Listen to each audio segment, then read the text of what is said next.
Welcome to Confessions, the show where we share your secretive missions of salacious adventures. I'm your host, Tessa, and I've been arrested 4 times. So, no judgment here. Anyways, let's get started with our first confession. My confession is I cheated on my boyfriend with his ex. My boyfriend, male 28, and I, female 26, have been together for a year. During this time, we have fought multiple times about him still communicating with his ex-girlfriend, female 27. They have only been broken up for a month when we got together, and they have been together for 5 years. So I was convinced that she was trying to get him back, despite him constantly telling me they're just friends. Now, right off the bat, I want to say girlfriend, but my girlfriend is actually best friends with her ex, so I'm going to shut my fucking mouth. Keep on reading. Since we're fresh in our relationship and I didn't want to seem like the insecure girlfriend, I kept my feelings about this to myself, but that only led him to think that I was super understanding about the situation, and he eventually invited her to meet up with us one night. As soon as she arrived, I realized that she was drop dead gorgeous, and I was so intimidated by her. But it was clear as day that her and my boyfriend actually were just friends. I felt immediate relief, and after that, we all started hanging out together a lot more. Turns out, me and my boyfriend's ex got along really well and became good friends ourselves. My boyfriend was thrilled that it all worked out. Until it got to the point where his ex and I would go out for girls' night, just us. Again, my boyfriend loved this because he got to spend those nights with the boys. But our girls' nights somehow turned into what felt like date nights. She was just so beautiful and cool, and the fact that we shared a man really turned me on. So what started as a playful drunk kiss one night eventually turned into a full-on affair with her.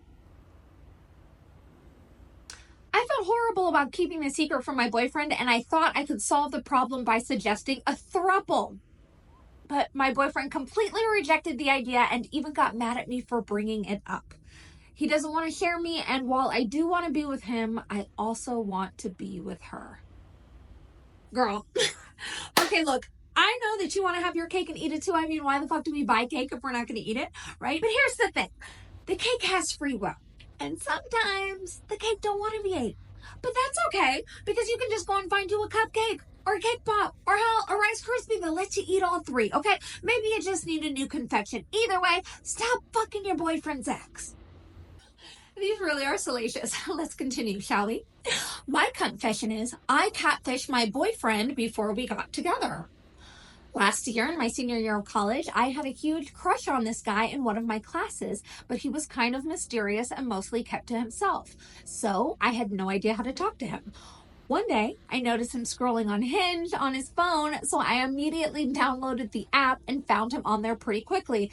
But I didn't want to shoot my shot and miss, so I figured I needed to get some intel first.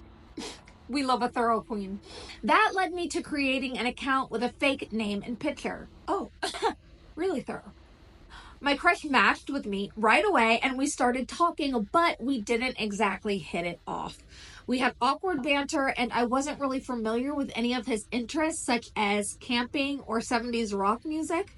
But he was really sweet, and I still liked him a lot. After about a week of texting, our conversation fizzled out, and he ghosted me. Oh, you tried it. Decided to trash the Catfish account and use my real name in photos, but that's when I saw my crush on there again. This time, he matched with the real me. When we began messaging, it was an immediate connection. Mostly because I was already familiar with his type of banter, and of course it helped that I mentioned being into things like camping and 70s rock music. Girl, we have been together for a year now, and my boyfriend has no idea I'm the girl he texted with right before meeting me. Holy shit. Girl, I thought I was the only one that did this. All right, let's see what we got next. My confession is I prefer masturbating over sex with my partner. For the last 4 years, I, female 33, have been single but not celibate. I hooked up with a couple of guys I went on dates with, but the main way I've gotten my rocks off is just me and my vibrator. And that works for me. Me and my vibe have a great relationship together. But 6 months ago, I started dating my now boyfriend, male 35, and it's been going great.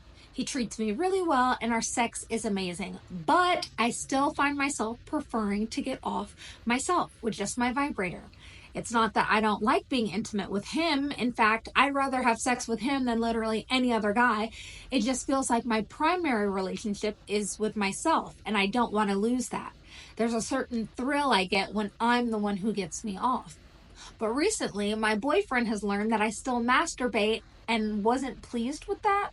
He thinks he should be the one giving me orgasms. I disagree and continue to pleasure myself. Good for you. But now I feel like I'm cheating on my boyfriend with myself, and I'm eventually going to have to choose one or the other. What should I do?